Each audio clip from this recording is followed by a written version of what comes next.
Dans la guerre qui oppose les compacts ultrasportives, la Honda Civic Type R était particulièrement attendue au tournant, elle qui a battu toutes ses concurrentes sur le juge de paix qu'est la Nordschleife. Et quelle gueule pour cette troisième génération de Civic Type R.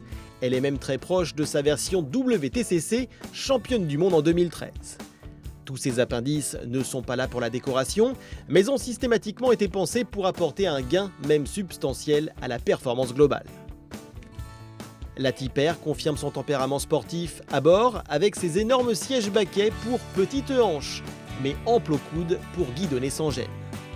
Le pommeau et le pédalier en alu, les inserts en cuir rouge, les différents écrans contrôlant la santé du moteur et le compte-tours central façon Porsche, chacun de ces détails contribue plus nettement que ses concurrentes à se sentir à bord d'un outil de circuit.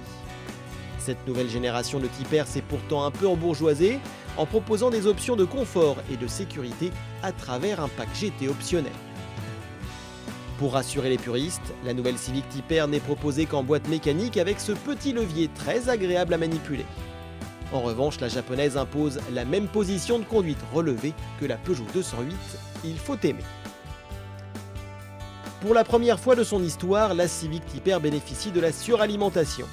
Avec 310 chevaux pour 400 Nm de couple, la Type R ainsi animée bat sur le papier toutes les copines du segment, même si sur l'exercice du 0 à 100 km/h, elle doit s'incliner devant la Golf R et ses 4 roues motrices qui l'arrachent du tarmac avec plus d'efficacité.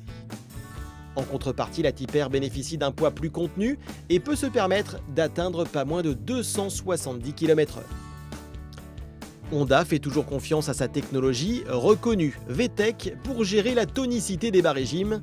C'est un petit peu juste comparé à un turbo à faible inertie par exemple, mais en contrepartie, la suralimentation principale se fait franchement remarquer par un beau coup de pied au derrière aux alentours des 2500 tours minute. Ajoutez à cela une Westgate qui expire les suppressions à chaque levée de pied, on se croirait revenu à l'âge d'or des moteurs turbo, un véritable régal. Comme toutes les tractions énervées, il faut beaucoup de finesse sur la pédale de droite. 310 chevaux à passer sur un train avant braqué sont en effet quasi impossibles, sans quelques astuces techniques. Un différentiel à glissement limité aide déjà à faire pivoter l'auto, et l'Agile Handling Assist permet quant à lui de rattraper un point de corde manqué. La géométrie de suspension avant a également été entièrement repensée pour contrer mécaniquement les remontées de couple. Et même si le sous-virage reste omniprésent, le résultat est efficace sur circuit. En revanche, sur route ouverte, l'amortissement ultra rigide et ce train avant donc, qui doit tout gérer en même temps, rend la Civic Type R moins polyvalente qu'une Golf R ou encore qu'une Leon Cupra. Il faut ainsi accepter la radicalité au quotidien de la japonaise, à l'image de la Mégane RS Trophy. La française comme la Volkswagen Golf R et ses 4 roues motrices se négocient en revanche à des tarifs bien plus élevés, ainsi justifiés par leur rareté, 45 000 € pour l'une et 45 320 € pour l'autre. La Seat Leon, fidèle à sa réputation d'excellent rapport qualité-prix, est la moins chère, à 34 855 €. La Civic Type R, pour sa part, coupe la poire en deux, à 37 200 €.